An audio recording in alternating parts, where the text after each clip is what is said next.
Welcome to the stream. Happy Halloween. This is Live Free or Die Barred, Episode 11, Maniac Mansion. We are creating a 5th edition Dungeons & Dragons campaign from scratch. 11 episodes in. This is Halloween. This is the normal costume that I wear. This is my everyday bard hat with a feather in it. And welcome to you who are new. Welcome back to those of you who have been with us before. Hello to the chat. Please feel free at any point to make suggestions and things in the chat as we go. I will try my best to read and incorporate as we get into it. So, what's the stream? What's OP? The stream is us making the game from scratch. We're using OP, which is Obsidian Portal. It's a campaign management website. You can post your games, use them as player handouts, use them as note-keeping device, all that kind of good stuff. We're using it for our GM notes, so everything will be in the public view, and you can come check it out at the address that you see on the top of the screen, livefreeordiebar.obsidianportal.com. You can come take a look. Hey, Persilis subscribed. 2 months. Awesome. Welcome back, Persilis. Feel free to tell us about your awesome gaming group like you did last week and how cool they are. Thank you to Digital Prophet also for the 2 months. It is the best stream, I agree. Digital Prophet also been here since the beginning. Thank you very much, as have many of our members of chat. So happy 11th weekly anniversary. Our first holiday. We will try to do something thematically appropriate. If you recall of our adventure so far, we have set up our adventures to do several different types of things during their first mission. They've arrived in a town, they've seen some meta plot stuff going on. They have been asked to help a lowly innkeeper with her rat problem, and in the process hopefully discovered a dungeon which hooks them further into the plot. A secret temple underneath the city itself, Paradise City, and along the way they have found many musical puns. We have just gotten them out of the dungeon last episode and into the role-playing section where they have encountered a young lady who needs help escaping an arranged wedding, and she has given them 2 tickets to Paradise, which is the Paradise City Masquerade Ball, and we're going to try and touch onto the Masquerade Ball, Halloween appropriate theme today. So let's get into it. Where did we leave off last time? We were talking about custom rules last time, and we discussed the Battle of the Bands. This is, let me get rid of the web address so you can see everything a little more clearly. Forgot to do that last time. There we go. So let's go down and check out where we were. This is our OP page so far. Most of this is default settings if you want to learn how to customize your page with custom CSS, which is available for Ascendant accounts and Adventure tier, I think, also. I can't remember. You can check out our other stream, which is on Tuesday nights at 10 p.m. Eastern Time. That is Kalak Codes. He's doing custom CSS stuff, which you insert and make your stuff look really cool. You should check out his test page that he's doing, the CSS campaign. We have a little bit of that in here, but we're mostly using default stuff, and then we'll update it later. So the adventure so far, we're using our adventure log to keep track of our adventures. Act 1, Chapter 1, Adventure 1. 2 tickets to Paradise. Here is the outline that we've got them through so far. Parts 1, 2, and we're into Part 3, going towards the final confrontation in Part 4, the Ballroom Blitz. So let's scroll down. You can also use the, we should put some little links in there to make that a little bit easier. Okay, the White Wedding down here at the bottom. They leave the dungeon. They find Evie Nix, one of our characters, our NPCs. We built her. already and gave a couple of vocal and mannerism cues, so we know how to roleplay her. You can check her out if you're following along on the website. She explains her forced marriage, begs for help, and gives the party the 2 tickets to the masquerade ball. They have several options to get in. One of the options is the backstage pass. That's the masquerade ball is hosting tryouts for a group to entertain the partygoers, and the Avengers might be able to get a job working for their hosts. So the premise of the campaign, Calic is a nerd in some ways. Wouldn't say that to his face. Glad he's not here. So the masquerade ball, trying to get in there. So one of the premises of the campaign is the group themselves are hopefully entertainers of some sort, perhaps musicians. They don't have to be all bards necessarily, but they could be a traveling band or a traveling acrobat troupe or some kind of comedy troupe, theater troupe, whatever. So they're trying to get in. And we came up with some custom rules for that, which are listed in our wiki. The grand advantage of Obsidian Portal is the wiki style format. So we're going to house rules in our wiki. Here's our Battle of the Bands rules, which we worked on last time. These are custom rules. These will not be in your standard Dungeons & Dragons 5th edition rulebooks. We're making up our own. So whenever a group of entertainers is trying to win over a crowd, compete against another group, which they are in this case, the carts, which is based on the cars, or otherwise score points in the tournament, they use these rules. The goal of the competition is to raise the bar, which is a numerical representation of how awesome your group is. So, it does. Very useful. I've used it myself. A lot of good stuff in the Calic Codes show. So how we're running a Battle of the Band so far, we follow initiative rules for combat to determine the turn order. On your turn, you can choose to take the spotlight, pass the torch, play support, cover for someone who's messed up, use a special power out of the book as per the normal rules, or smash the loot, which I believe was Persilis' suggestion from last time, where you end your performance with something spectacular to add a final boost to the bar. So we've gotten them up to the point where they're doing their first Battle of the Bands. They're performing for the judges who are going to select them to whether or not they join the party. There's only one slot available for a band. What do you have against nerds?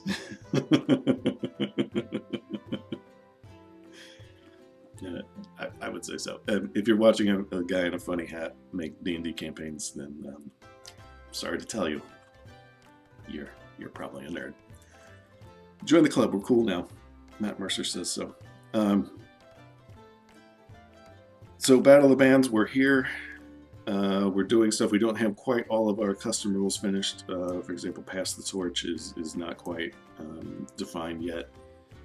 Some kind of boost or bonus, certainly, that they will get.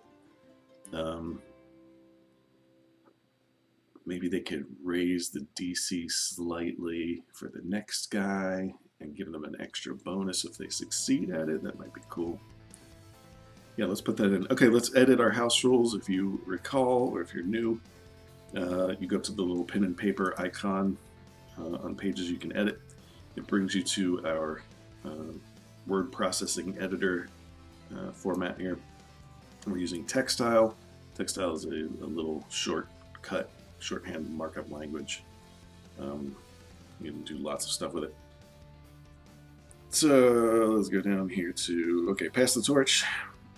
Let's add what the rule here is going to be. I'm thinking something like choose another performer and raise the DC of the next of their check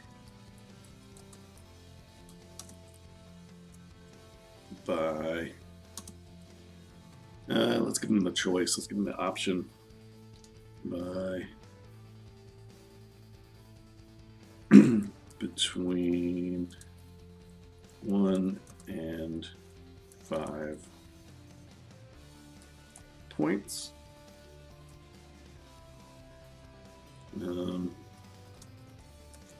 They, on their next action,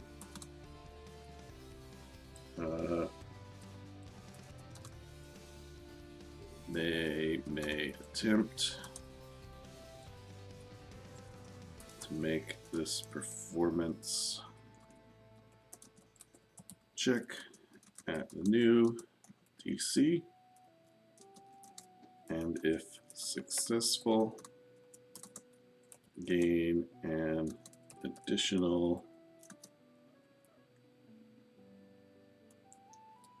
let's call it, gain an, let's reword this so it's clear. Writing rules is about being as clear as possible so there's no confusion later on. That's why it takes a long time to write rule books. Hello, Philos. Welcome back. Okay, so we want to give them a bonus to the bar without making the DC go up anymore. So we're going to add it at the end of the, give them some extra bonus points. Okay. Gain a number of bonus points equal to the amount of the raise. These bonus points may be spent to give any member of the performing troop a bonus to die rolls, to a die roll.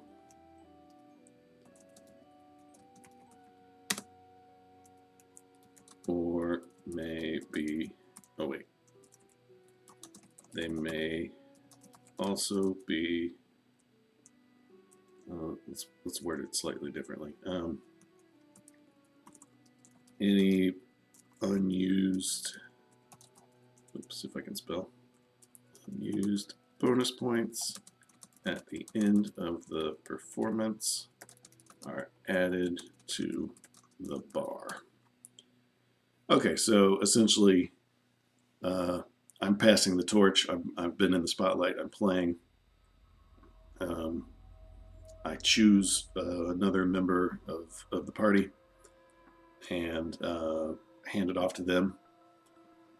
In a musical thing that would be like me introducing a soloist or something like that. However you want to role play it, and then I choose to increase the DC by, let's say, 3.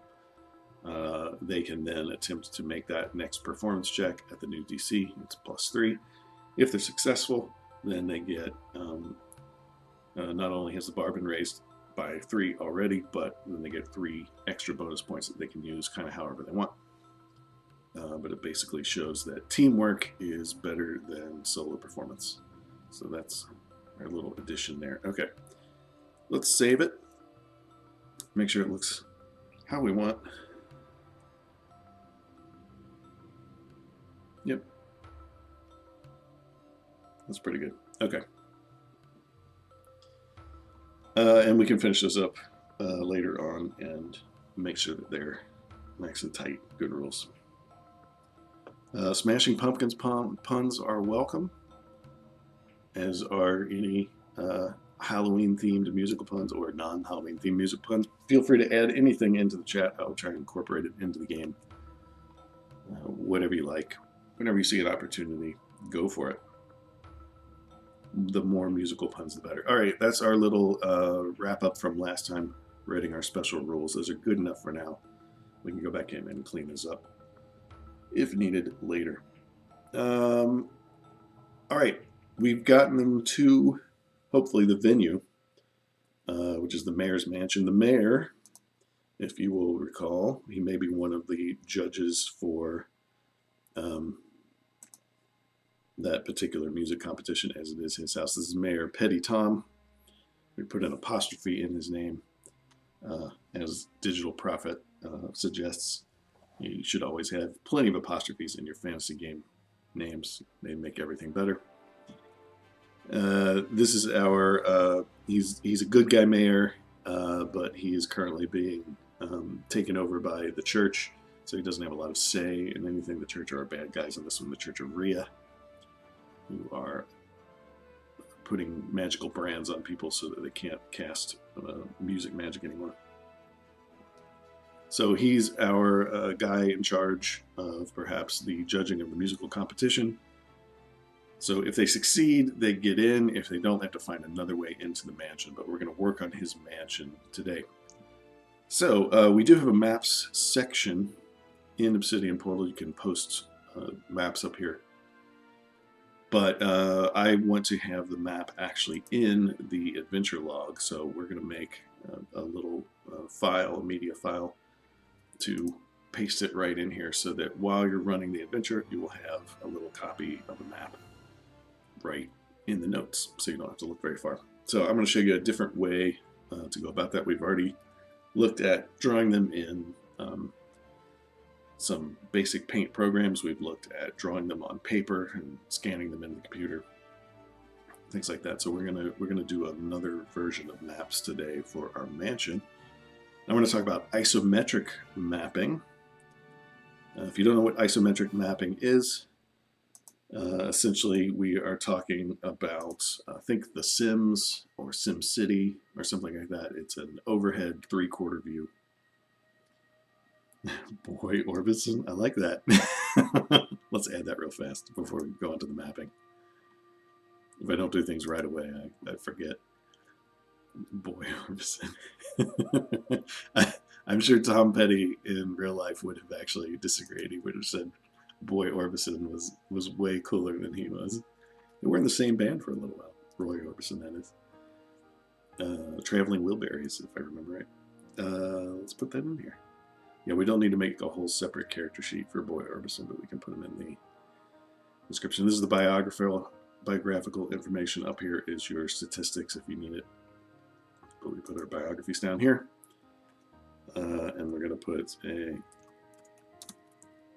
has a servant who he calls Boy Orbison. Which is funny, because I like Roy Orbison songs. Pretty Woman. A lot of those old school.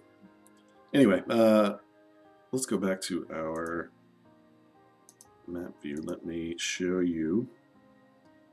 There it is. Okay, this is my paint program. This is paint.net.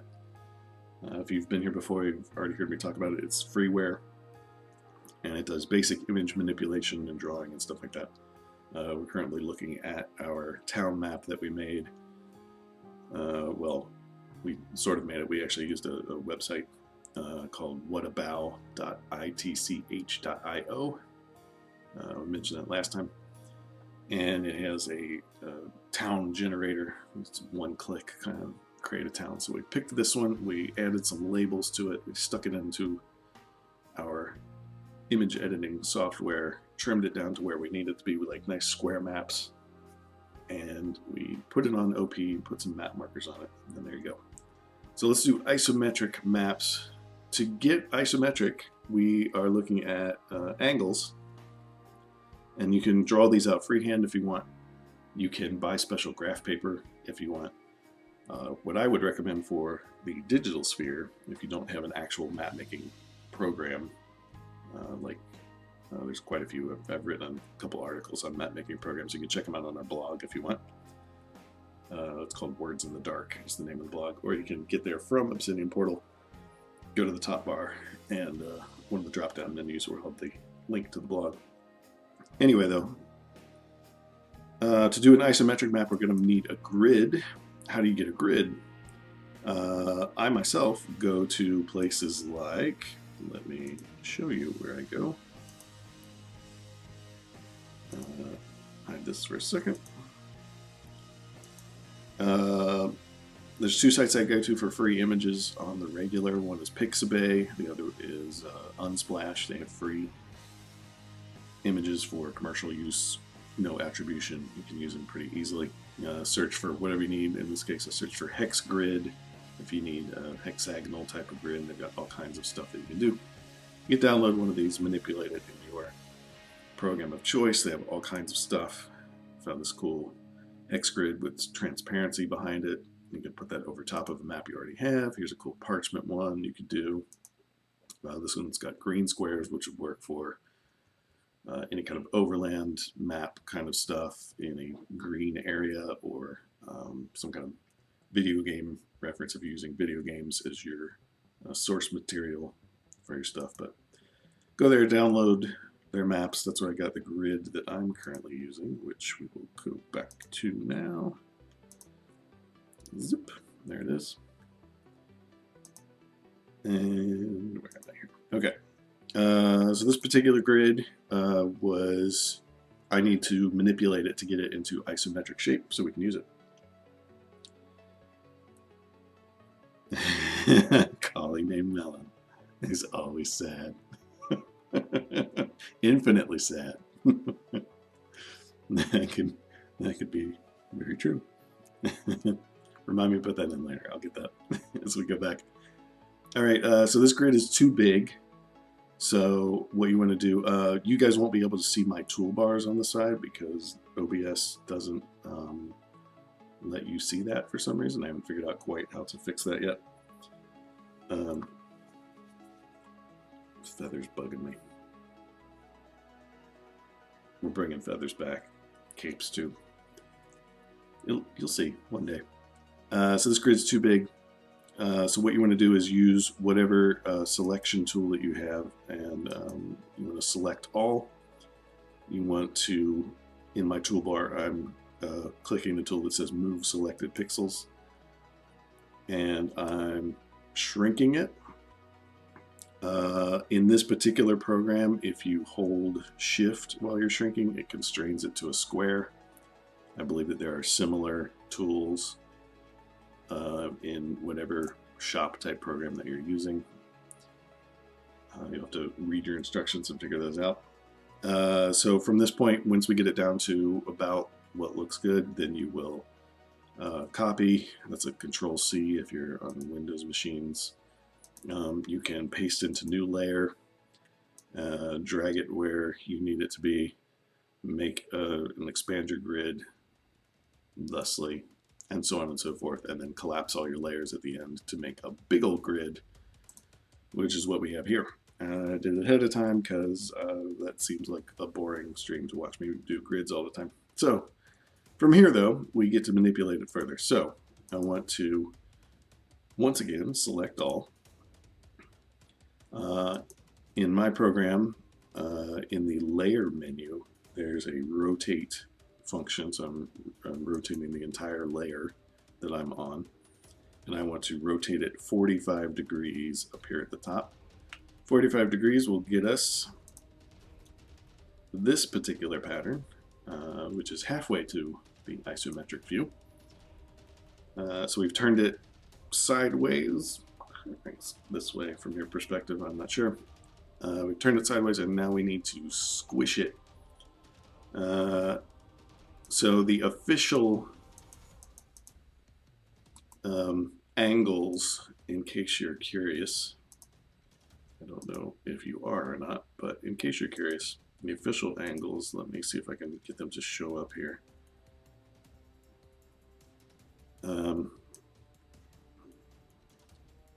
Use our angle. So what I'm doing, you may not be able to see on the small screen, but I'm dragging a line from the center out and up to the right, and down at the bottom there's a little angle monitor that you can use, and what you're going for is something pretty close to 30 degrees. So from the center up and to the right, it's 30 degrees. Let's do another one. If you're moving down, it would, whoops, wrong tool. Doing another line. If you're moving down, it would be negative 30 degrees. These are your coordinate planes from high school algebra 2 and geometry. See, they come in useful after all your math teacher was right. So 30 degrees if you're going off to the right. And for those of you who've already done the math, bunch of nerds that you are, we're looking for 150 degrees on the other side. Same thing. Positive if you're going up, negative if you're going down. So get as close as you can. Just like so. Oh, pretty close. Now, these are not exactly perfect, but they're pretty close because we're going to use them for. Actually, I should have put these on another layer. Let's see if I can grab them. Cut. I've messed up my grid. Okay, we'll go back. We'll do it the other way. Always make new layers for stuff so you don't mess up the current layer that you're on. Okay, I'm adding a new layer. Try it again. A little bit faster this time. And for about 30.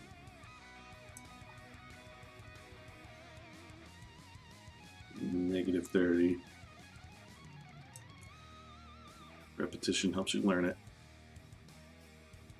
It's totally planned. Everything I do is planned. Wizard hat.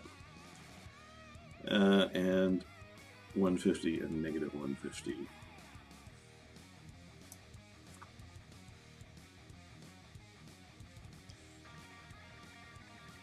Okay, so those are the angles that we're trying to match when we squish our grid. So hopefully you can see that okay in your resolution. So now I want to go back to my grid lines layer. I'm going to select all, and we're going to squash it until it looks kind of like what we want. Let me show you what I mean by squash it. So whatever your move selected pixels tool is, mine looks like a little blue arrowhead on this one. We're going to grab it, and we're going to pull it down. You're pulling down, and the goal, if you can see okay, move this up a little bit so it's a little more centered. The goal is to try and match your grid lines as close as you can to the little. That's relatively close to the little 30 degree and 150 degree template that we made. All right, so I think that's pretty close for our stuff. I don't think we're going to get graded on anything. It is a D&D game, so don't worry. All right, we've got our stuff laid out. That's pretty good. So this is what I mean by the isometric view. Imagine this is your graph paper, and then we're going to build stuff on top of that. In this case, we're going to build our little mansion map that we're going to make. So let me make this go away. I'm going to delete this layer. Layer, delete. And now we've just got our grid lines on a white background. Okay, so that's the fairly quick way to make your own little isometric map for grid lines. If you need something even faster, you can just go search online for an isometric grid and download it and have it and be ready to go. But I wanted to show you a technique for how to get it if you don't have that. All right, I want to draw in nice dark lines. So I want my grid to be slightly less than dark. I'm going to try and do all this with the menu things. Hopefully you can see the menu stuff. So in this one I've got adjustments up here at the top. Yeah, I don't know if you'll be able to see the drop-down menus, or if that's, yeah, that's probably good old OBS helping us out there. I'm lowering the, I'm raising the brightness in my brightness contrast menu to make it slightly more gray. You can also adjust the contrast down if you want it to be slightly more gray. You should be able to see the effects of that once I click the button. And there you go. Now it's a nice grayed out little area. So okay, that's our grid map to start, and we're going to lay out our mayor's mansion on this grid. We are not giving the players a map of the mansion necessarily, unless you're playing at the tabletop, you want to draw it out. We don't really need to do that for this particular one. We're going to have it mostly for the GM to map out where things are in their head. Some people say I'm a wizard, not a pinball wizard, which sounds cooler. No, I'm not a wizard of anything interesting. Cardboard, kind of a level 2 cardboard mage. Obviously, I'm not a graphic designer. For real, anyway. But anyway, we do what we can. Okay, so what we're looking at in our town map is the mayor's mansion. It's relatively rectangular, and this is sort of the layout. It would be front-facing the town square with the well where all the town things are. So we'll probably have things like balconies and porches on this side. On the back side, they have access to one of the rear gates, so a lot of your servants' stuff would be back in this area. They have a little courtyard that probably belongs to the mayor. They can host outdoor events perhaps back there. They have a little alleyway running on one side. They have a main street on the other side. So that's your essential layout. So we're looking for a relatively rectangular place with a courtyard in the back. And you're going to want to come back and re-reference what's outside of your stuff whenever you go to design a map. So we need a nice rectangular kind of thing. I want to give myself enough room to work. Think about your in 5th edition and many editions of D&D, most of these grid lines will represent something like a 5-foot square, which is roughly how much space a person occupies when they're in like a fighting stance with a weapon. If they're not completely shoulder to shoulder, they're about 5-foot square.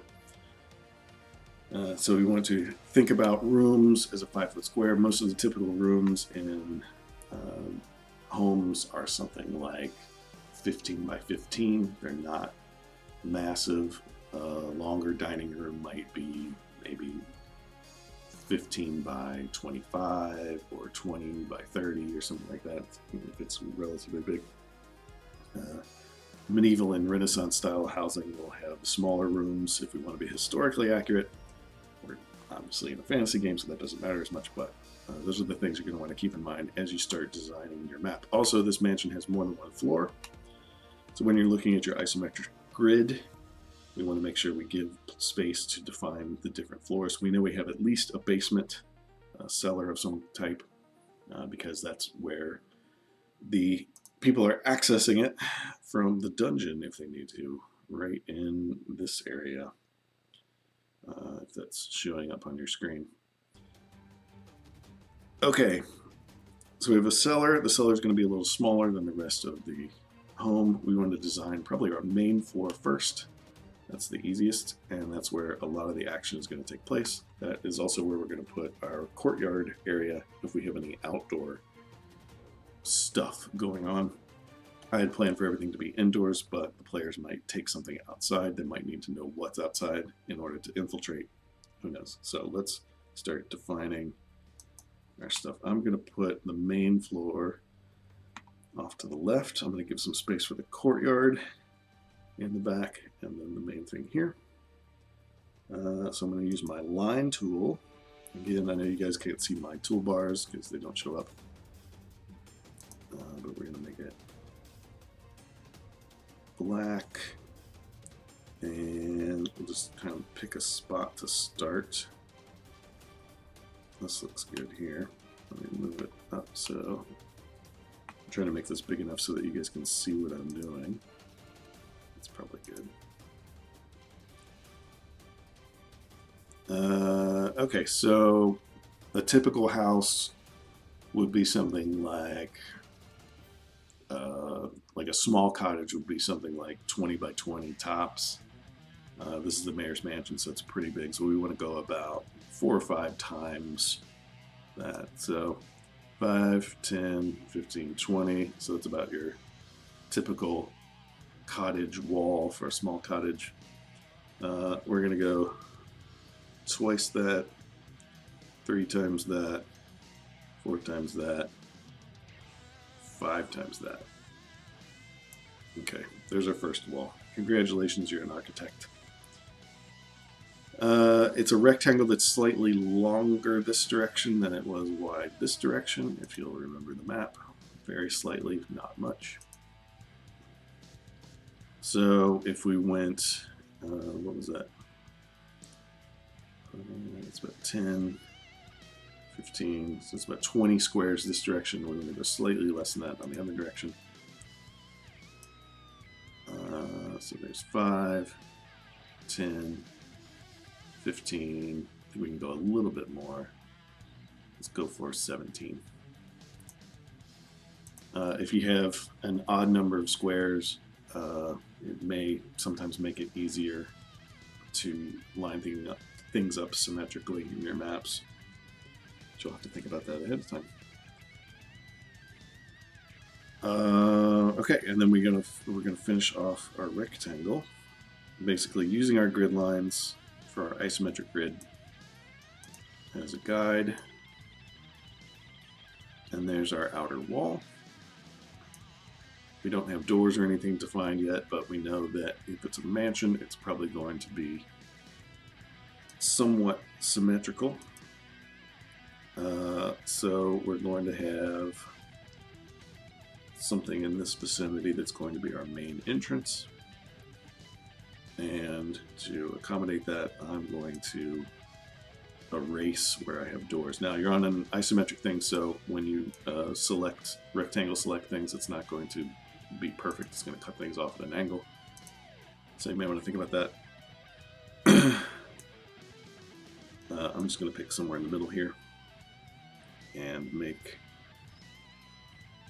in D&D 5-foot space is a single door, 10-foot space is a double door. In reality, it's probably a little bit more narrow than a double door, but I'm going to do that there. So I am doing this directly on the grid lines. If you want to be a little more careful, you can make a separate layer, which I'll do now. Just to show you, you just go up to your layers menu, add a new layer, and now we're on top of it. Anything you draw now is on top of the thing. You won't mess with your grids. So we know we have a main entrance here. We know we need a little bit of a porch out here and some balcony area, so I'm going to indicate that. There may be a way to do dotted lines in this. Yes, there is. Okay, some of your programs may have a dotted line option. Let's try this one out and give ourselves a porch. Not bad.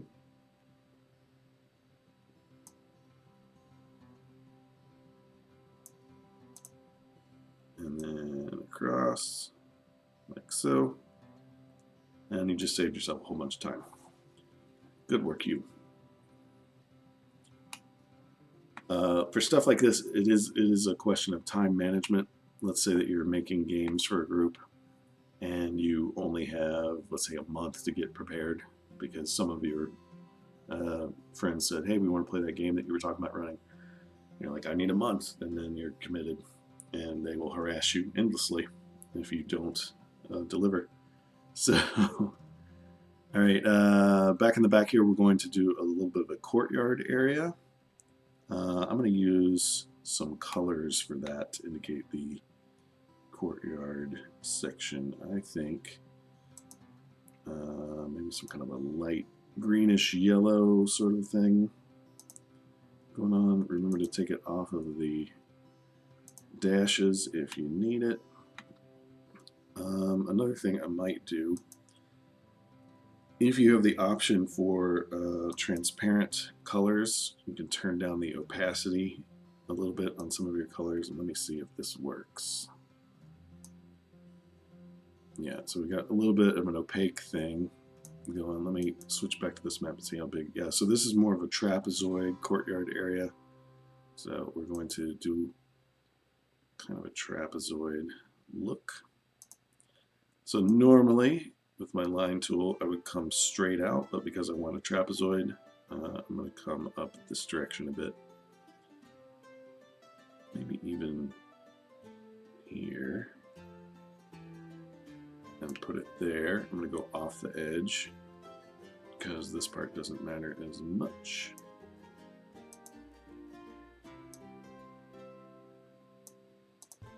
And we'll just bound this in with our slightly transparent yellowy green color. And then use a bucket fill tool. Hopefully, oops, too high. Turn your tolerance down. So what I did there was I used a bucket fill tool to fill in what I thought was a enclosed area. Apparently I left a gap somewhere or something like that, so I used the little tolerance bar up here, which you can lower and raise. If you go too high, it will bleed outside of your thing. What it's looking for is little gaps in your pixels yep, apparently 50 is too much, to seep the paint out, for lack of a better term. You turn the tolerance down and it will ignore small breaks in pixels. And then you can turn it back up again when you're finished if you want to. So this one's default to 50%. Alright, so there's our courtyard areas defined in the back. This would be like staging area for the kitchens, which we will eventually put some back doors back here for servants and cooks and whatnot. You can go into a bunch of research if you want to and look up what's in a typical Renaissance style mansion. If you can find any blueprints for stuff in Venice, that would be awesome. We're just going to make it up because that's what we do. Alright, back to our walls. We need to define some interior spaces on our main floor. The main floor in a big building would probably be the public floor, so you won't have things like bathrooms, bedrooms and servants' quarters and stuff like that. This would be the entertaining area. This is the mayor's mansion, so it would be the heart of the city's entertainment. Stuff that wasn't outside. So we're going to give them the opportunity for that. They would probably have something like a parlor, which would be a relatively small room for greeting guests. I'm going to call it about 15 by 20. So that's there. We'll put in our doors afterwards, because sometimes you don't know where your doors are going to go. This is similar to our dungeon design episode. I'm just going to think logically about where things would be if you were designing a house for a mayor. Stick it in there and then figure out how we use it for game stuff in a bit. So we know they are going to have a party. I think that the party for the masquerade, Paradise Masquerade Ball, will be indoors and outdoors. So I'm thinking there will be some party guests who come out to the back. Maybe we have little gardens or something back here for more private space. Maybe we have an open area for more entertaining. Maybe that's where the band's playing if the weather's good. Who knows? Inside we would also have things like a ballroom,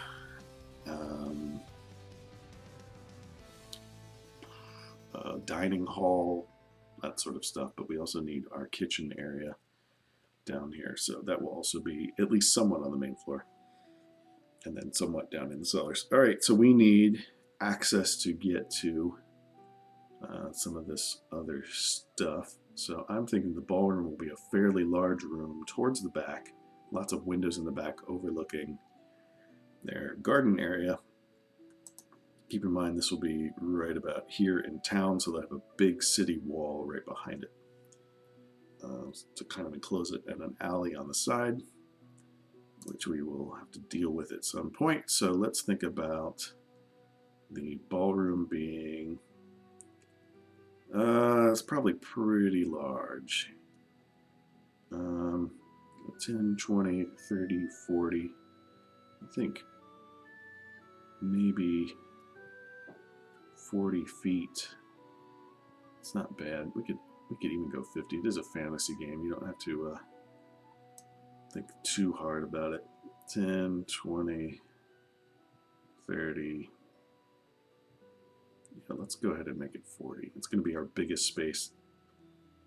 What I'm looking for is, what I'm thinking about when I'm designing this is what we're going to use it for. Remember, this is our, should the angle of the back be the other way? Not, I mean like this? I'm not sure what you mean, angle of the back.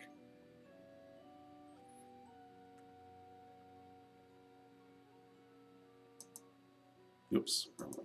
Yeah, I was going for a trapezoid. So if you're pushing this sort of down like that to look at it from the overhead view, then this would be the trapezoidal part. It's sticking out a bit. This isn't perfectly rectangular on this map, but we're doing rectangles because it's easy for me. Yeah, the trapezoidal shape. No, I'm having it squish in over here. Maybe if I keep going, it'll make a little more sense as we go. Okay, so this is our ballroom so far. What's around the ballroom? What else is back here? We also need a dining hall. The dining hall would probably be adjacent to the ballroom because you'd go dine and then with your formal dining room, and then you emerge from the dining room into the ballroom for entertainment after the fact. So we're going to put our relatively large dining room somewhere in here. Not quite as big as the ballroom. Let's call it 25 feet by whatever we said here, 10, 20, 30, 40 feet. That'd be good enough for some large tables. So we got that. Okay, so now things are getting sort of defined. We have only a certain limited amount of space with which to work next. So we're thinking about this is where our ballroom blitz, our final act, is going to take place, is in these areas here. The goal is to get the players into that area and then trigger the event that happens there. But we do need to go ahead and define the rest of these spaces, at least briefly. I think that a rich person's manor would have something like a library, something like study, parlor, room in which to play cards and smoke pipes, things of that nature. We need a hallway here to access different parts of the house. So I think that's what we will do here. I'm just going to, because we have a 10-foot wide hallway and I only want a single door at the end of it, I'm going to tighten this up like so. You can also change what the ends of your lines look like if you went a rounded end for some of these. I'm not too concerned about it because this map's going to be shrunk down significantly, so you're going to miss some of the details in the final version. That was out of place, so I moved it. Okay. What else is in here? We need stairs up and down. I'm going to make this section over here probably. This will be, actually, let's get rid of that. This is going to be some sort of a library sitting room a front-facing room. They're going to be able to see in the windows from the town square, so we want these rooms to look nice. If you're thinking from the decorator's angle.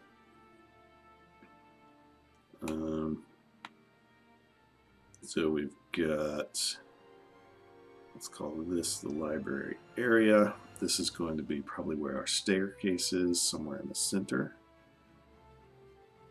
So let's go ahead and define that now.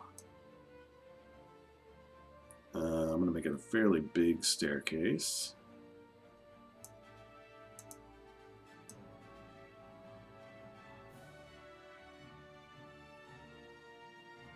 Yeah, let's put it there.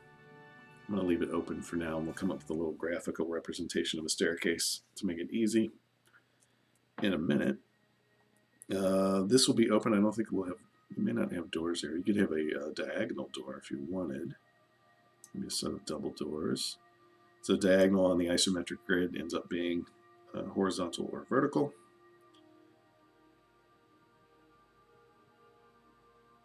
And then it'll be right about here. And then we'll have,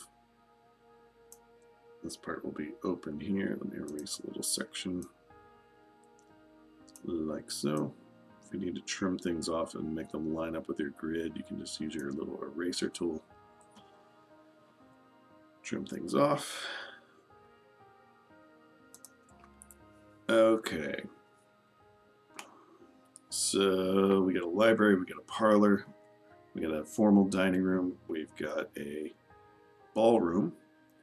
There's a little section right here which would be appropriate for a servant's door, so I think we're going to put some of our kitchen and prep areas back in this center section here. That way they also have access maybe to the ballroom if they need it. Servant stuff would be tighter, smaller, more claustrophobic. It's probably also the players are going to want to exploit that. If they need to get into combat, they might want a narrow hallway to fight so they can control the flow of the enemies.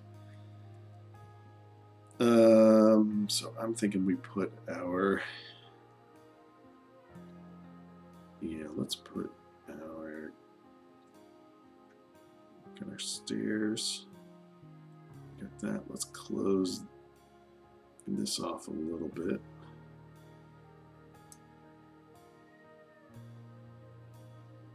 We'll decide what to do with the rest of this in a minute. But I think our kitchen and prep areas and whatnot will be here. This is just going to be a 15 by 15 room.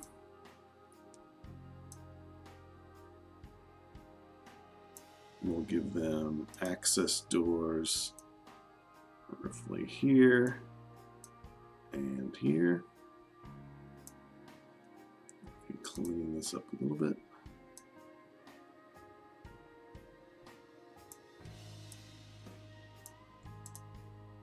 To make it look sharp or relatively so. You can get really nitpicky if you want to. Like I said, we're going to shrink this image down later, so all we really need is sort of the blueprint. Or in this case, the ink colored black blueprint. So we've got our little prep area here, and then our kitchens are going to run this way. We're going to give them a nice long kitchen to work with, which will have access to the backyard section. So that's there.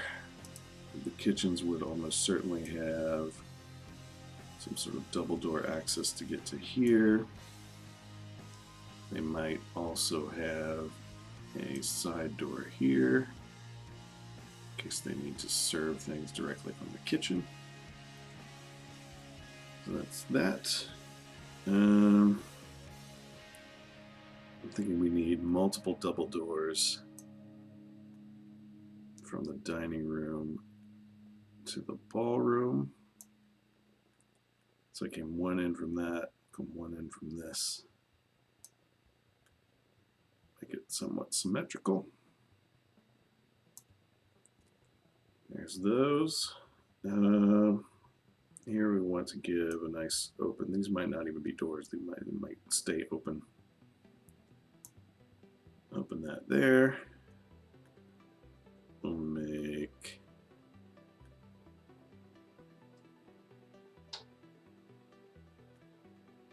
we'll make this double door here. They're rich, they can afford more doors. I think the parlor will have a single door to there, and perhaps a single door from here in case they don't want them to come through the hallway. Single door to the library, like so. There's our openings for now. We'll put some doors in a second, so we know which way doors open and everything like that. During a typical party, though, I expect most of the doors to remain open unless someone needs to have a private conversation, in which case they would close them themselves or have servants do it.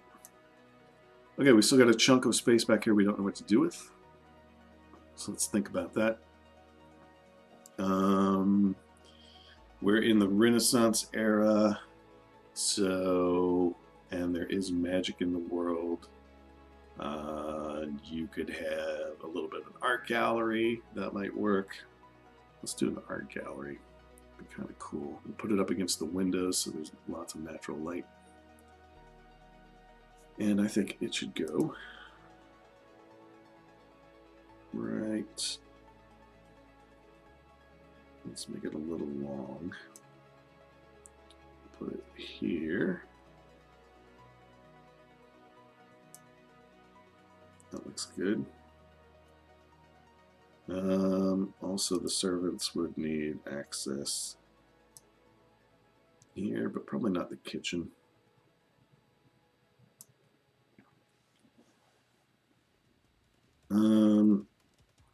And then we need something to do back here in this back corner. Remember, this is sort of in this vicinity, so it would be more useful for the day-to-day operations of the house than it would be for the people. Maybe we could split it up. Maybe do like a private study kind of thing, and then also a little mudroom storage area. That could work. So we'll split them up into two. All right, so at the back of this, we will have a study, and then the servants back here will have access through here. And we'll give both of these guys, we'll give this guy, oh right, I'm on the wrong thing because I didn't do my layer correctly. Put this guy here. And we'll put this guy roughly here. Okay, not bad. We also need doors for our ballroom guests to leave. I think they should line up roughly with these doors back here. Give them nice big double glass doors. So it's all symmetrical. Okay, let's back out and look at it. So this is generally what you're going to see when you're running the adventure, is you're going to have about this view. So the little details are going to get lost in there. So whatever stuff you decide to put on your map marker, on your map to mark it, is going to need to be big enough to be able to see it. If you're using our regular map section on Obsidian Portal, you can stick actual map markers on there and they will scale so that they stay the same. But for us, we're going to need to draw in what we want these different rooms to be, and any important furniture and things like that we will need to put in here also. I would suggest on a map this size not to worry too much about furniture, except for the stuff that's going to matter, like the big dining room table or tables. Probably don't have enough. We might have enough for two, actually. You fit one. It's tight on the 5-foot grid. I think we'll just put the one big one. Let them deal with that. Okay, so I'm going to pick a brown color and draw myself some tables. I'm going to lower my brush to make it a little bit smaller and easier to control. And, oh, I'm on the wrong layer. Hang on. Let's go up to the layer I'm supposed to be on. And we're going to make a nice big table. It's not perfectly straight, but that's okay. No, it's not okay. It's going to bug me. This is why it's nice to have the grid underneath to lay things out. You can get really fancy with isometric grids. You can draw, like you could draw little table legs. You can make things stick up a bit. If you do that, anything that's up, you will need to sort of mentally move it up like that to make the perspective work. We're doing a nice, flat, easy to read representation, so shouldn't be a big deal. Okay, there's our dining room table. I might put in some dots to represent chairs. Again, you're losing a lot of detail.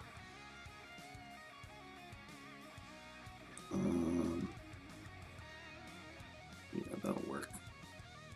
You could do a shape instead. If you do, let's see, maybe a diamond. Let's try a diamond, see if we can make a chair work with a diamond. I'm drawing a filled shape. You'll have to play around with your settings in your program. Maybe this should go out quickly, like when they rush a quarterback in football. Are you talking about the ballroom? I'm sorry, I missed the comment. Or the servants.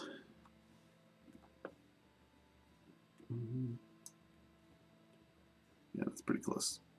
Yeah, so then we can put chairs in this way. You may have trouble seeing this on the screen, but basically I'm just dragging until the diamond kind of lines up with my isometric grid. And we'll slide it around where we need it. And these are going to be our chairs.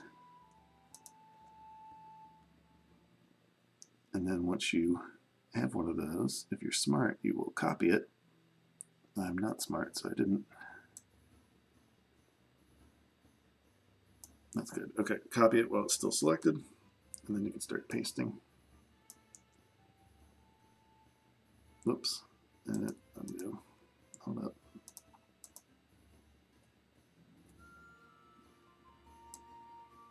Where are you?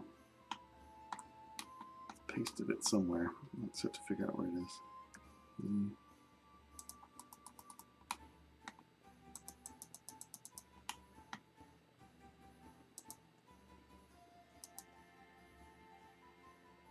Where is it going?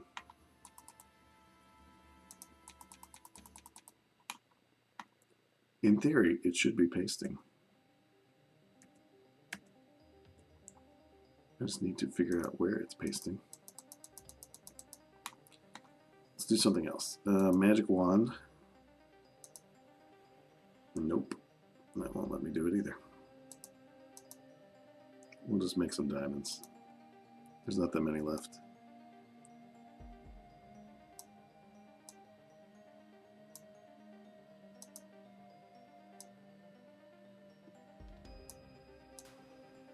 So in reality, you could squeeze quite a few more chairs into here. But this is, again, this is just representation for the sake of the GM, so we don't need to spend a ton of time on it. This is the kind of thing you can decide as you're GMing if you want to bother with taking the time to draw all this stuff out. Oops. Rotated by accident. Sometimes it's worth it. Sometimes it is crucial. Especially if you have like a puzzle or any kind of tactical combat where you really need to know the layout of a place. if you have multiple layers, because your players might say something like, "Oh, I use this spell that I have and burn through the floor." Okay, well, I need to know what's directly under you, so let me get out my map that I made for myself that I didn't think I'd need. I think we'll put some in the corners too. It's a fairly big party. So you don't need to be a super artist, obviously, for these kind of maps. Especially not the handout maps that you don't have to impress your players as much. There's a dining room with our big dining table. Okay. So you get the idea. Oh yeah, Ballroom Blitz. Gotcha. I get it now. Sports. Jeez. I thought that reference. Just the song, right? I didn't think we're referencing sports. Okay, so furniture in some of the other rooms. I'm not going to worry about it too much for this particular stream, but you get the idea of how to do it. So now let's talk about labeling. For me, on a map this size, which is going to look something like this, maybe this when you're done. You need to have a font that's readable at this distance, at this particular size. You might even want to do the font in a different color than your line drawing so that you can differentiate things. And me, for example, I would probably I might use a blue for this one. I'm going to use something easy to read like Arial.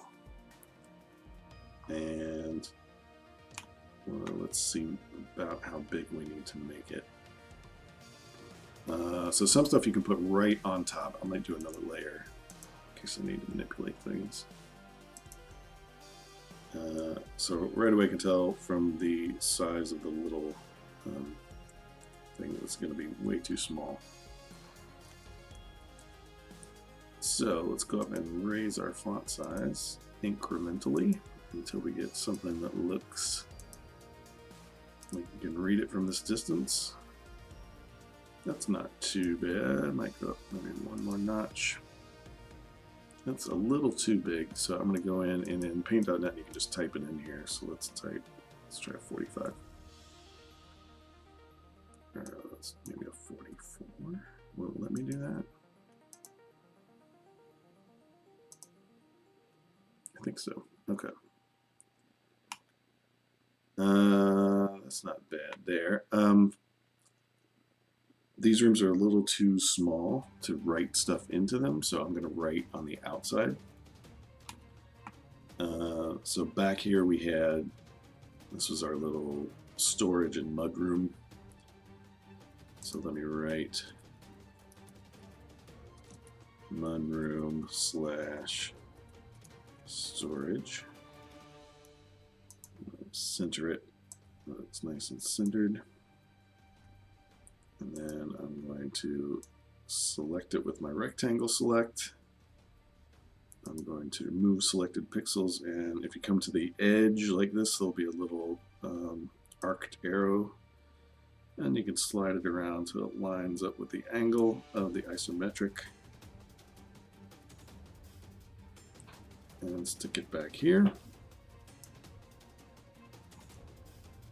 And then get rid of the select. And then draw a little line to it so we know what we're talking about. So something like that would be fine. You will have to figure out, for example, there's not going to be enough room down here, so let's get rid of that and make it smaller so I can read a little bit smaller than that. Let's go back down to our, let's see, 36. Mudroom / storage. Slide it over here.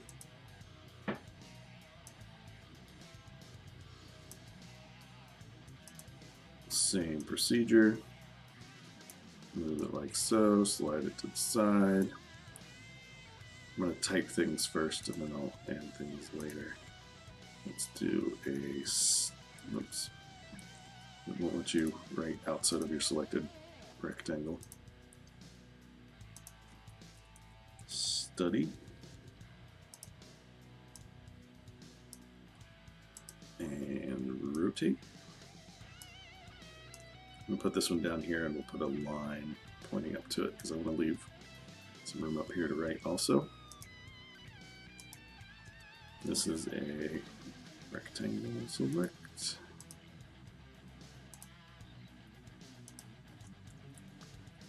Gallery.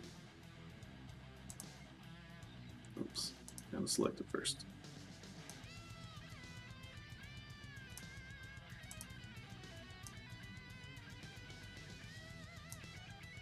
This one almost fits. Yeah, that one actually fits inside. So you could do that. I'm going to leave it outside for now, just for the fact that I may want to put other images inside there later on. Again, this is all personal preference, whatever you like. You don't have to rotate things if you don't want to. Library.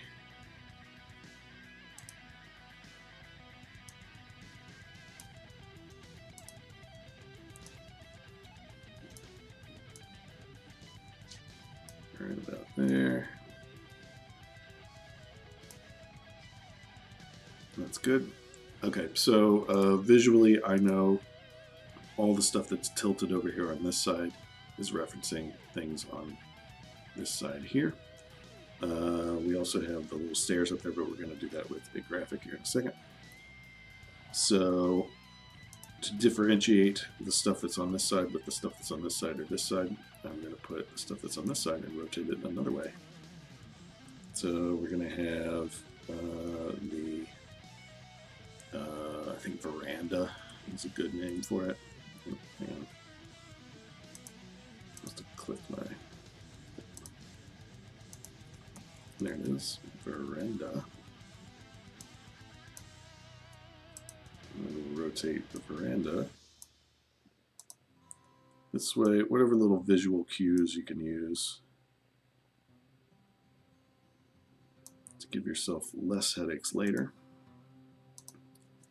And oops, once again, eventually I'll learn. Foyer. Foyer.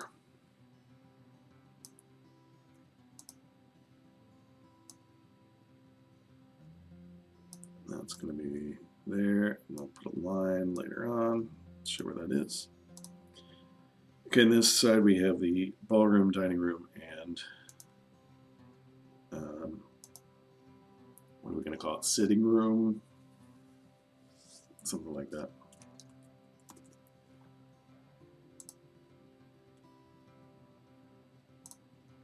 Come here.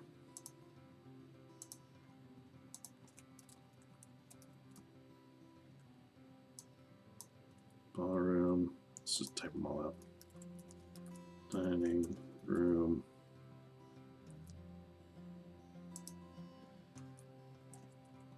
Sitting room. Okay.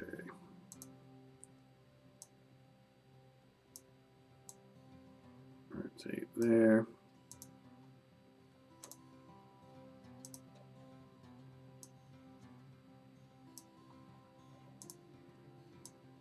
Rotate there.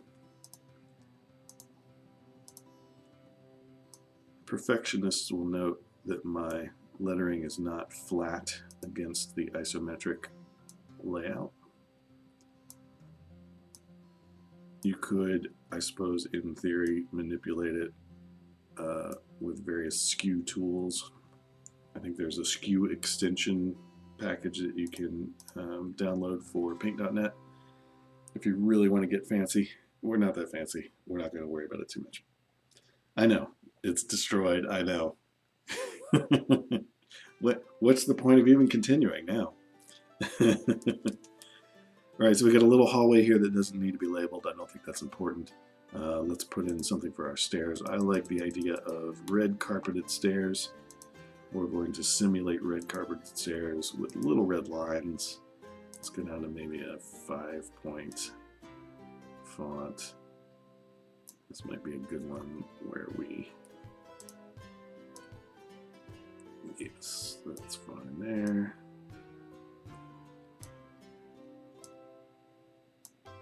You can spend more time than I'm able to spend when you're doing this on your own, of course, and get it all nice and fancy. But that's good for now. You could do, you could select this area and do a gradient if you really wanted to. You might be able to do that actually. Hang on, let me try something.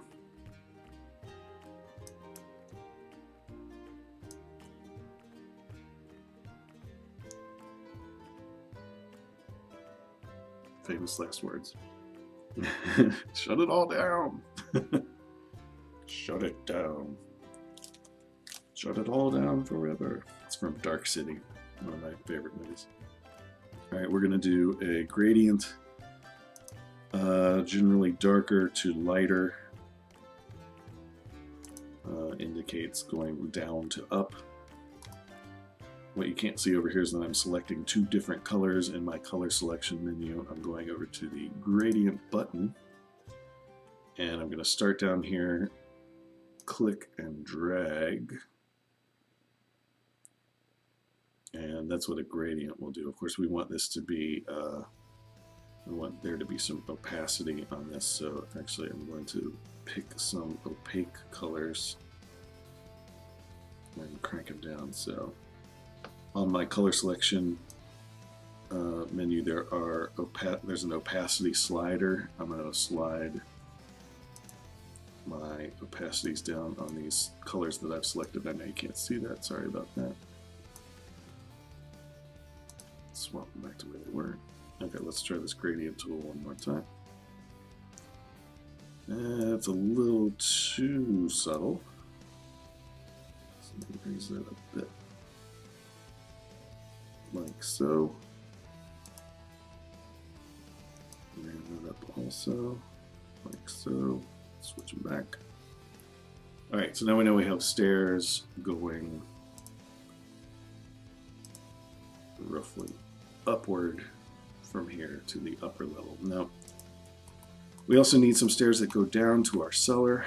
I was going to put them in the kitchen. I think that's probably an okay place, but we get a lot of people running around the kitchen and doing stuff, so I might actually stick them in the mudroom. They do not have to be quite as grand, and I think that perhaps they should go maybe right here. This looks like a good spot for stairs. Let's go back here. We're going to have some very narrow stairs leading down. I am on this other layer once more. I'll have to merge these layers down. I'll show you how to do that in a second. And let's do more red stairs once again. Let's make these a little more narrow.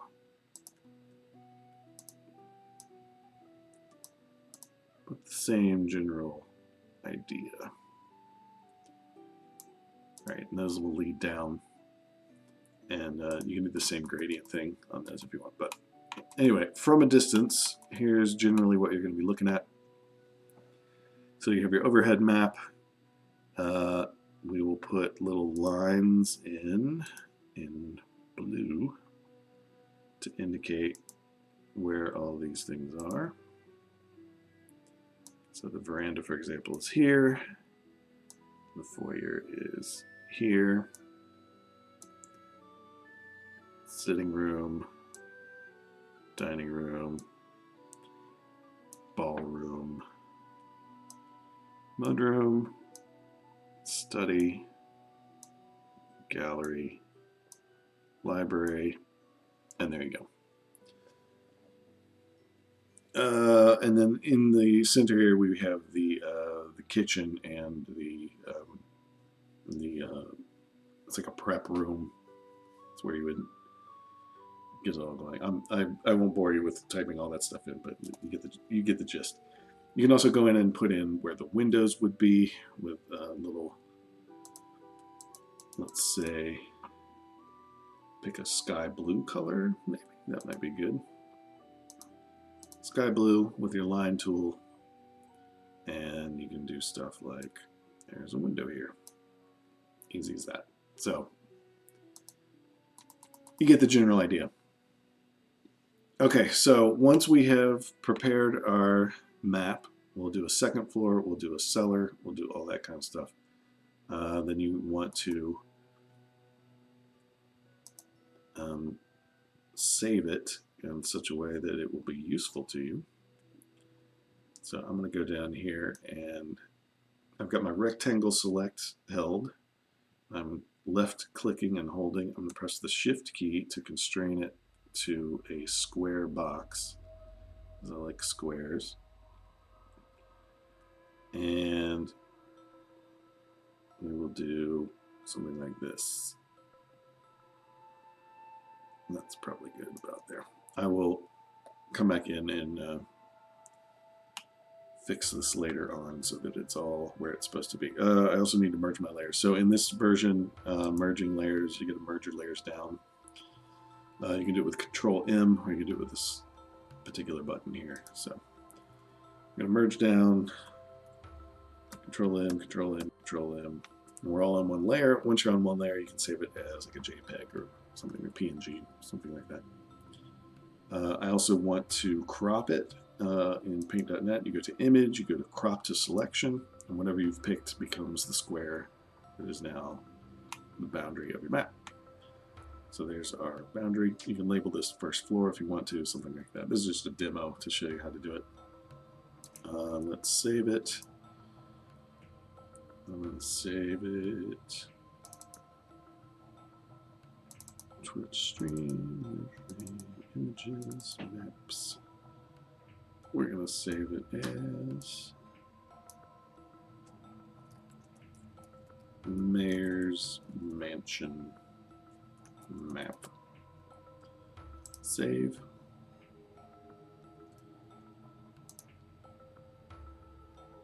All right. Now, let's go put it into OP somewhere useful. Let me get back to... All right, we're back on the site. All right, I need it in the adventure log. In order to get it to the adventure log, I'm going to go to my media library over here on the left-hand side. You can drop your files directly in here if you like. And I'm going to choose my Mayor's Mansion map PNG, drop it in, and let it upload. Now I have my little thumbnail preview over here of the Mayor's Mansion map.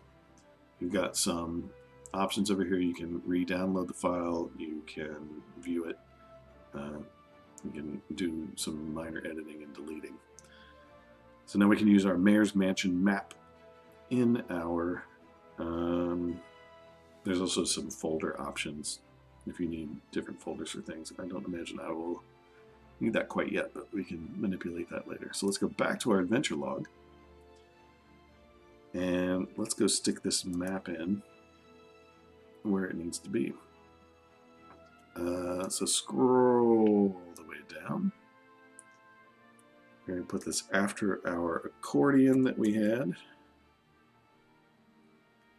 and we're going to do an image embed.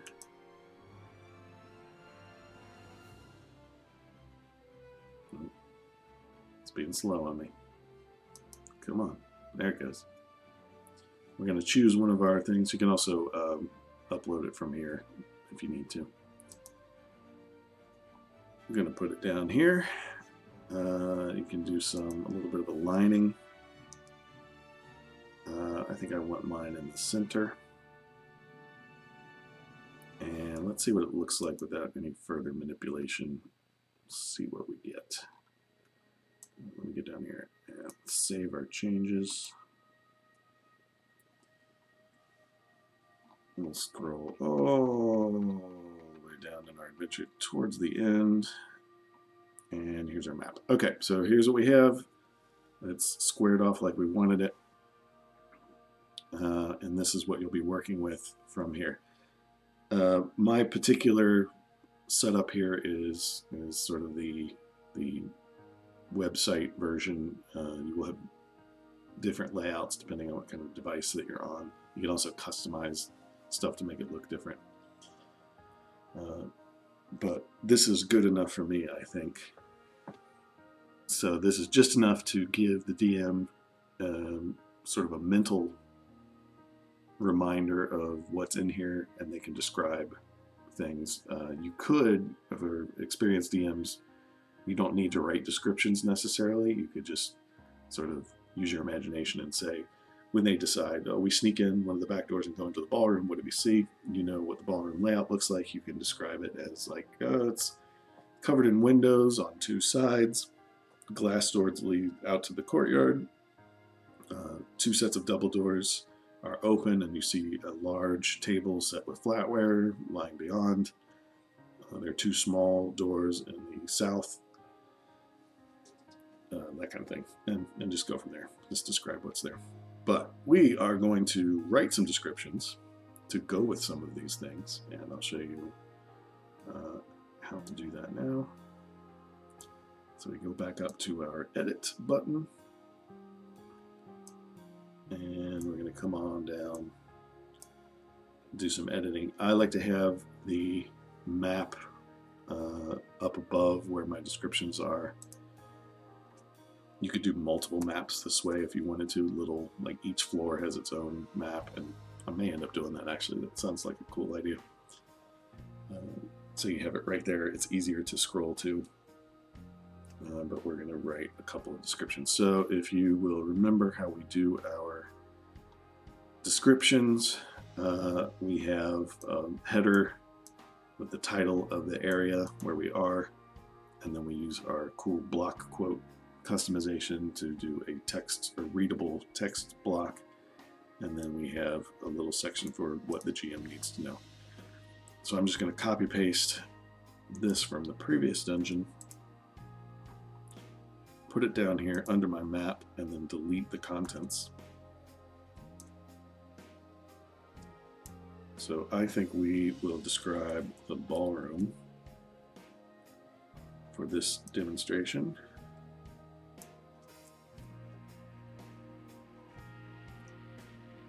This is where we'll put our description there, and this is where we'll put our GM notes. Okay, so the ballroom. Now let's think about two things. We want to think about what, since this is probably where our final confrontation is going to be for Ballroom Blitz, which we'll be detailing next week, how to do big combats and stuff like that, and mini bosses. We need to give the players and the bad guys and the innocent bystanders stuff to work with so that they can act within their environment. It also needs to be relatively logical. You need to make sure it fits the theme of your game. This is an intro level adventure, so it can't be too deadly. So all that kind of stuff needs to be in your head when you start writing your climactic scenario. So other stuff is taking place in here at the same time. This could be an event situation. It could turn into a combat. They might avoid combat if they're clever, if the players are clever about it, or if they just don't want to. They might end up not doing much with this room. They might sort of see it at the distance, but find another way to accomplish their goals without going in here. So all that stuff needs to be in your head. You need to make it enticing and interesting. It is the centerpiece of the masquerade part of our adventure. So let's write our description. When I'm writing descriptions, same with in the dungeon, I'm thinking about what from the player perspective, I'm thinking about what their senses are telling them, and I'm following with their eyes as they would scan a room. And that's how I ordered my description. So what hits them first? They're here during a party, so noise hits them first. So let's start with that. All right. The raucous sounds of laughter, polite conversation, and music radiate from this large chamber, large brightly lit chamber.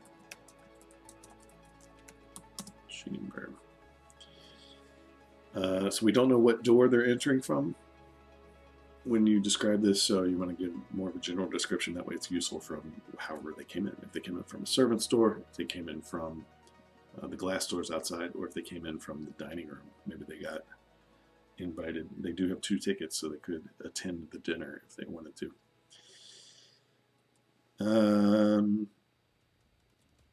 So let's do, okay,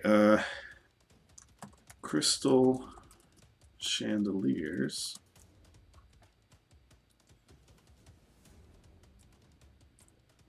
are aglow with hundreds of tall candles. So they're looking up. This is a tall room. We've caused them to mentally think of themselves as smaller already in this room. We want them to be slightly intimidated. So we're describing the enormity of where they are.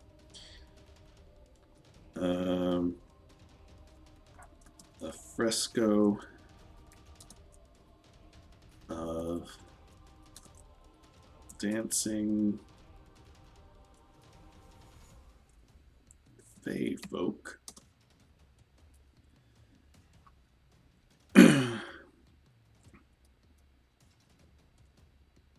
is obscured by the shimmering lights above you. So they've seen it, they've heard it, they're walking in. What do they get next?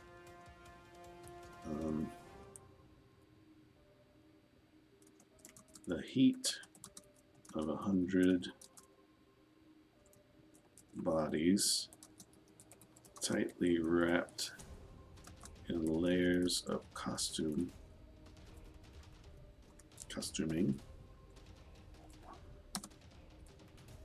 strikes you like a wave. Despite the open doors, open double doors,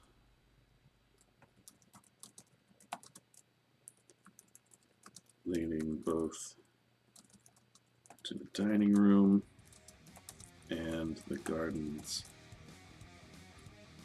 outside. Okay, so we're enclosing our descriptions of exit points and entry points in our description itself, because it's boring to say there's a door to the east. So you want to try and tuck those in whenever you can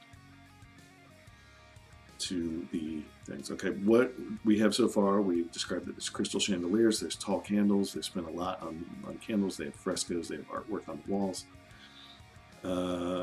As they will be looking down, put that in a second. What other details can we add to emphasize the richness of the room?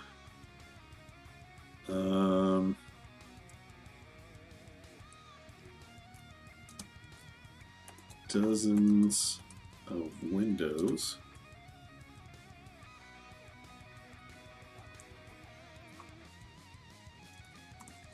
reflect the party scene like mirrors.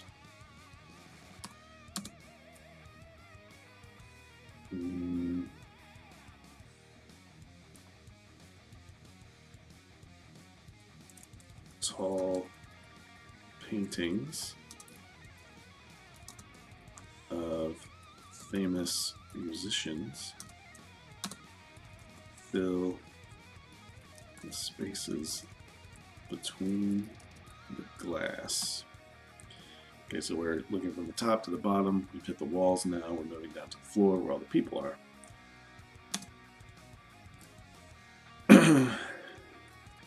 The mass of masqueraders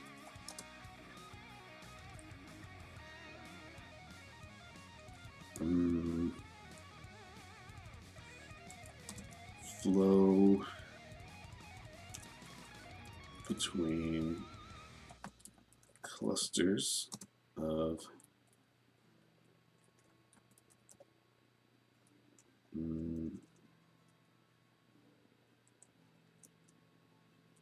let's give a simile. They flow like brightly colored leaves in a swirling pond of wealth. Here's your poetry for the day. And then we want to describe the floor, what's in the floor, what's on the floor, etc.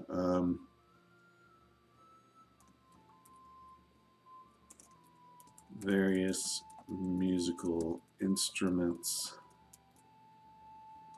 and side tables line the edges, but the beautifully tiled dance floor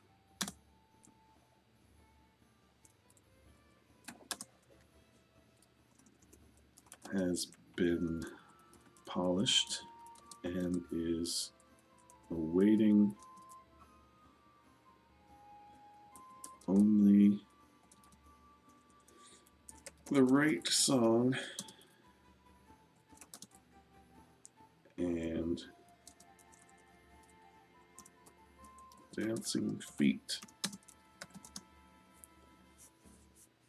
to fulfill its purpose. All right, that's good enough for now, I think. We will probably have a whole separate section about who is here. We do want to describe the party goers. So, actually, let me check my preview real quick, because I think we've done this before. Yeah, we did 2 separate block quotes to do a separate thought. So let's do that now.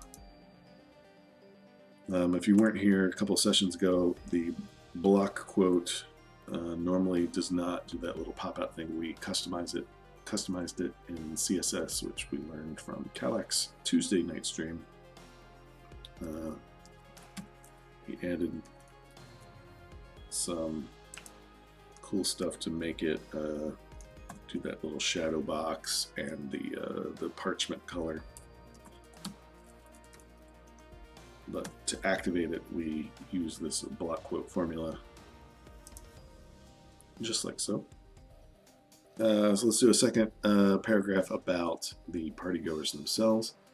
Remember where the rich people here are dressed like the people going to Carnival in Venice. Carnival, I guess in Venice, it's Carnival in South America, but same idea. So they're richly dressed, everybody's in masks. It's a little bit of an issue because these people are looking for specific people, and the people that they need are perhaps in masks, and they may have to find them somehow. So we throw a little wrench in the works. Unless they thought ahead and have already figured out a solution to that. So, dozens upon dozens of masks and plumed headdresses Bob and Bob in the sea of people.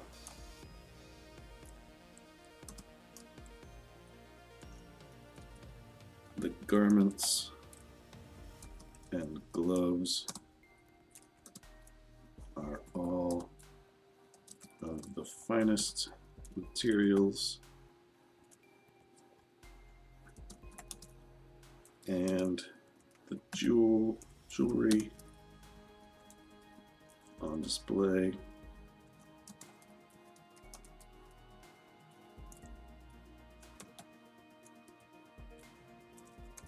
represents much of the fortunes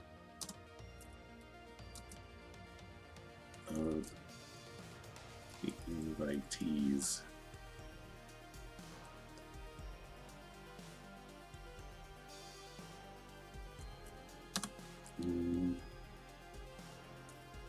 The aristocracy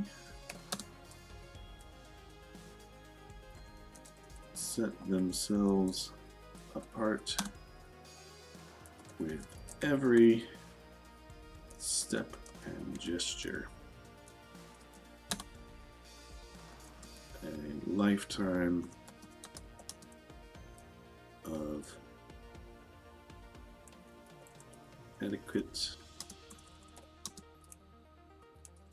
and social social training in full bloom.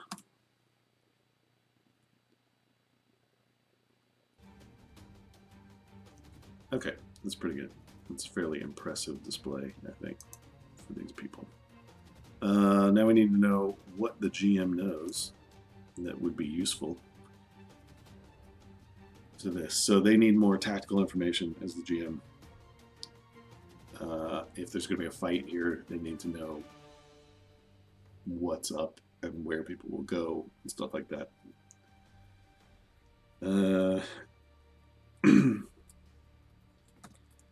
Nearly everyone in town in Paradise City. We can put a link here if we want to.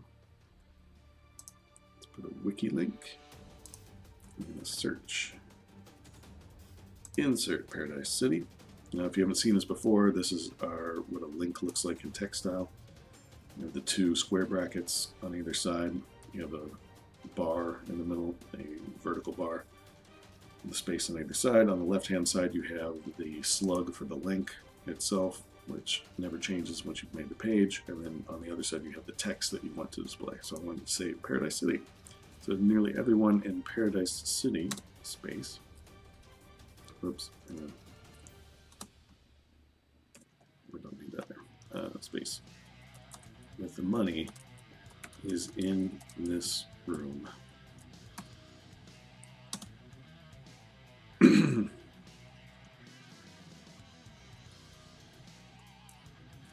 They are here to dance, socialize, and try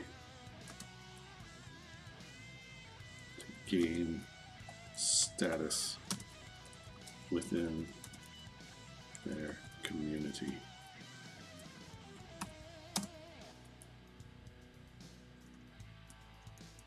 At the first sign of trouble, many of them will go away with those notifications. Many of them will freeze up in a panic.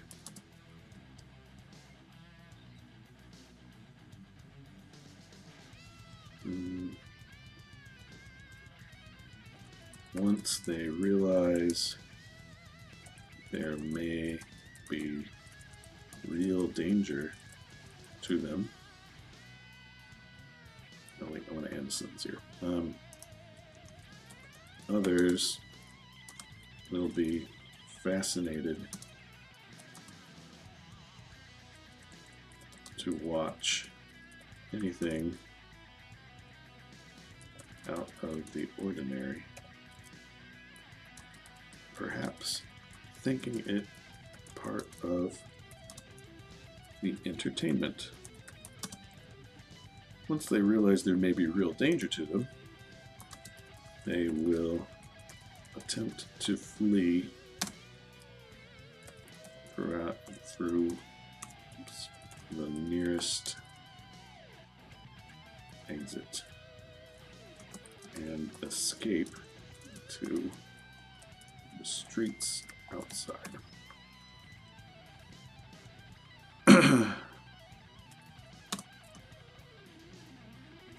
Those in costumes that make it difficult to walk will certainly have trouble during a stampede. All right, so you don't have to detail everything that's going to happen. I don't have to say like in 1d4 rounds after trouble starts, they start going. You can leave that up to the GM at the time to sort of play with it as they like. But you do want to give a few guidelines when you're writing an adventure. Here's generally what will happen, because you don't know what's going to happen. So you have to find out when the party decides what they're going to do. Let's save it and see what it looks like. Let's go all the way down. All right, so we got our mansion, our mini map so far, which I will clean up off stream and make it nice and pretty. We've got the ballroom, so however they get into the ballroom, we've got our description of the room itself, engaging as many senses as possible, and we have the description of the party goers, what they're up to, and then we have what the GM needs to know about this room. So that's generally how you do it. From there, you would go on and do details about each of the different rooms if necessary. For me, in this particular scenario, the ballroom and the courtyard are fairly critical. The cellar, where they have access to the underground dungeon that we've already done, is going to be fairly critical. Anything else in here is going to be less critical this time, although if you want to include some things for, like, let's say one of your PCs really wants to go in and steal something from the Richies, you could throw in a detail here and there about something valuable they might be able to get away with. Have that ready to roll in case they are looking for it. That's the gist of it, though. So when you're writing event scenarios, there's a couple of things that you are keeping in mind. The first is that you're directing the action, but all of your actors are improvising. So your goal as the director of the action is to describe things and then get them to the main stage. Wherever your main stage, wherever your main event is going to be, or if it doesn't matter where they're going to be, you have to get them to the time that they need the event to happen. They need the circumstances of the event to happen.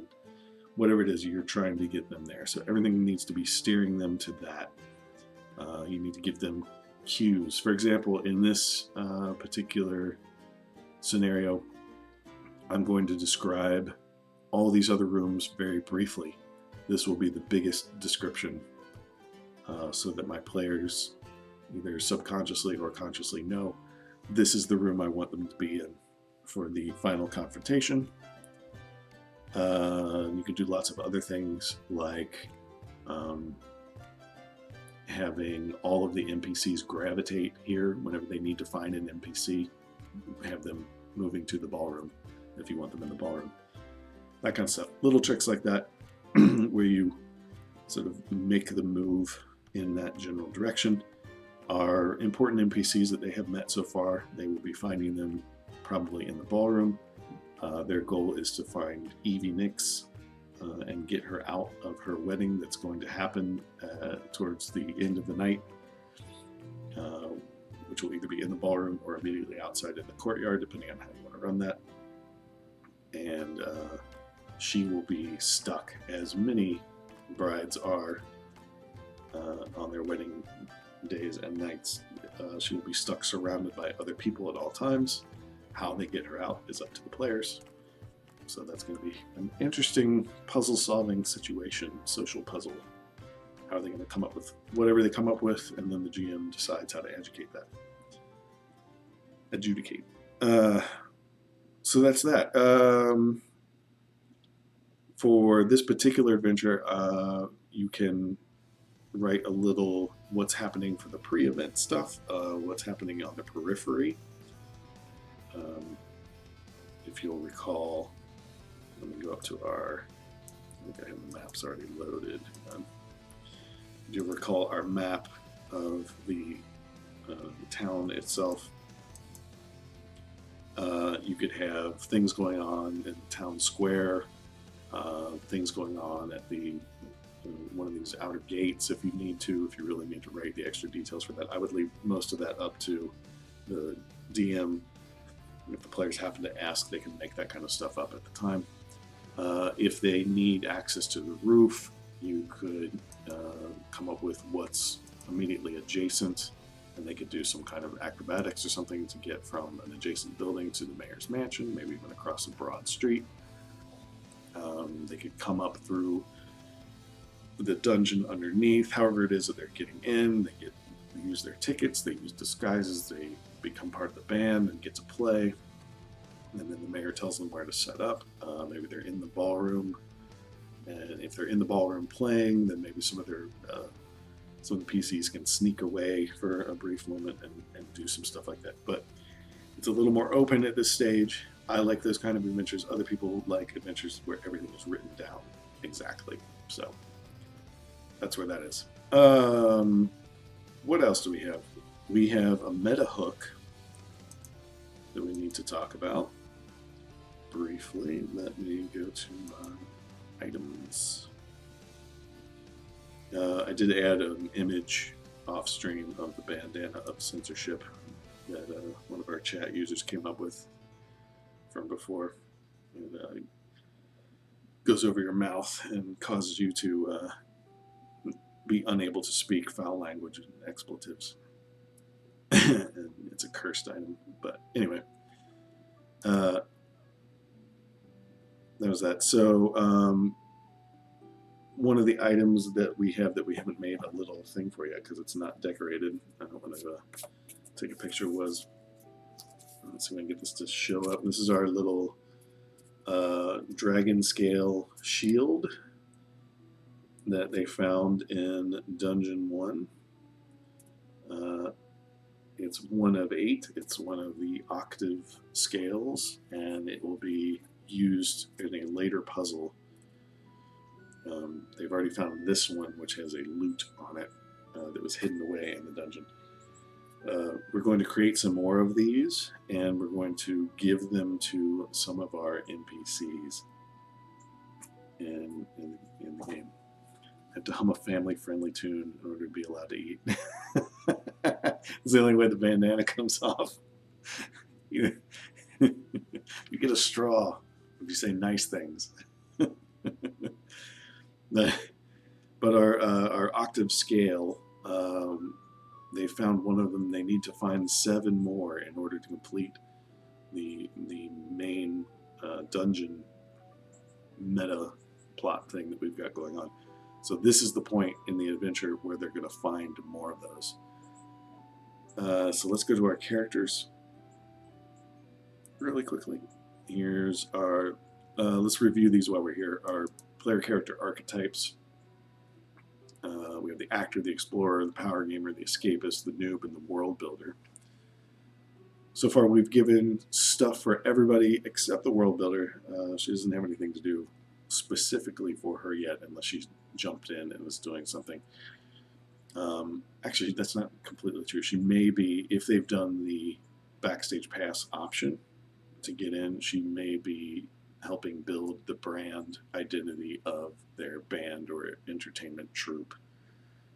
She might be making up song names for the songs they sing. She might be coming up with names of the different acts, maybe their nicknames that they go by. Maybe she's come up with fake personas for them to use while they're here. So she could have a few things to do. She has less to do than the other folks, though. This role-playing section, though, will be hopefully good for Alice, the actor, who enjoys the interactions, the talking, the manipulating people, and then the escapist also. Hopefully will enjoy this part because it will be heavy on the role-playing and the doing something different. You're part spies, part mercenaries, part you may be playing the role of one of the people with the tickets, so you might be faking being a noble, that kind of stuff. We've made everything relatively easy for Norbert the Noob, who's new to gaming or new to this particular kind of game. Up to this point, nothing crazy challenging, just teaching them how to play 5th edition D&D without too many extras. We've explored a good bit. We have the mansion map. If Ezra goes off on her own to explore, we have room descriptions and things like that, so we're good to go there. Polly the Power Gamer is about to be re-engaged with a big old brawl, which is what we're going to talk about next time. Big battles, mini bosses, how to manage combat in 5th Ed D&D, especially combat with NPCs over monsters. We're going to be making some stat blocks next time. We're going to be working on our mini boss. He's down here. I forgot about this one. Brad to the bone. So these are our characters so far. These are the ones that are going to be important for this particular section. We will go over them briefly so we know where we are. This is Baron Brad to the bone. I forgot I need to give him a stutter, don't I? Brad. Yeah, there it is. So his voice, he stutters occasionally, and he's smarmy, grinning, and strokes his chin with gloved fingers. This is our mini boss for next time. He is the betrothed of Evie Nix, who's whisper quiet and mousy at the beginning. Although when you free her, if you're able to free her at his PCs, she may become much louder and independent and whatnot. So she's betrothed against her will many years ago to Baron Brad to the bone, set to marry him at the Masquerade Ball. The love triangle option that we had for our GM, who, if you need extra incentive for the love triangle, is Sir Lindy Buckminster, a pipe-smoking dandy who wears spectacles. If you need him as the GM, you can introduce him for the love triangle. If not, you can leave Evie to just want to not be married. This could be useful if you can use Sir Lindy if, for example, the players are not instantly motivated to help this random daughter of nobility. You can have this guy show up and also plead the case, maybe offer some kind of compensation that she can't. It's extra leverage. It's good to have extra NPCs in your back pocket. You could work the angle that you could try and have romantic interest without Sir Lindy in the picture. If you wanted to, you could do it without any kind of romantic connections with the PC. However you want to go with that route. He's there if you need him.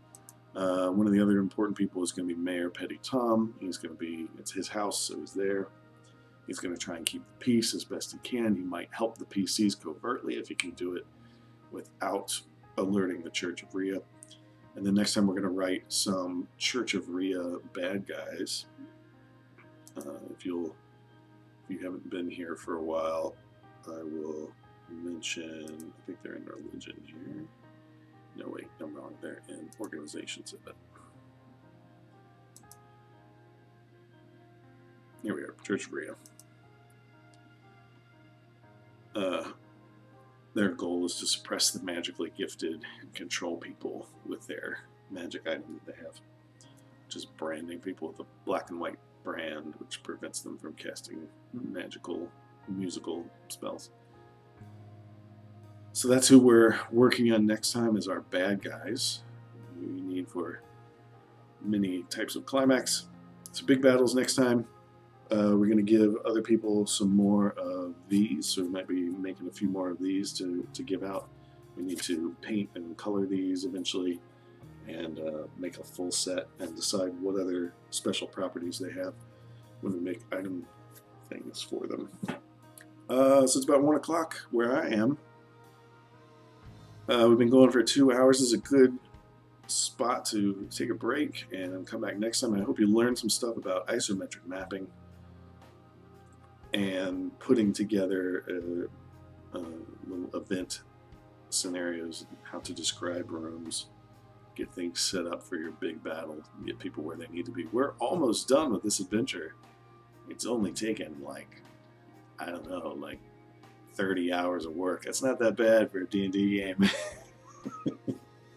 Which you will, if you are new to DMing, you will find that you will put in a ridiculous amount of time for stuff that your players will mow through so fast. It will be astonishing, but that's okay. We're here to learn and have fun. I appreciate everybody who showed up to play along and listen. And feel free next time, if you are here next week, Thursdays at 11 in the morning Eastern time. Don't forget to change your clocks. We have that weird clock change thing coming up pretty soon. I think that's Saturday night, maybe. Don't forget that. For daylight savings, we're falling back in the fall. So I will see you next week. Thanks for being here. If you're coming back, bring your names of your favorite musical bad guys. We're going to throw a few in here and make some cool bad guy characters. And maybe some named weapons, if you can think of some good named weapons, that sort of thing. Come on back. We'll see you next time. Don't forget to check out Calax stream on Tuesday nights at 10.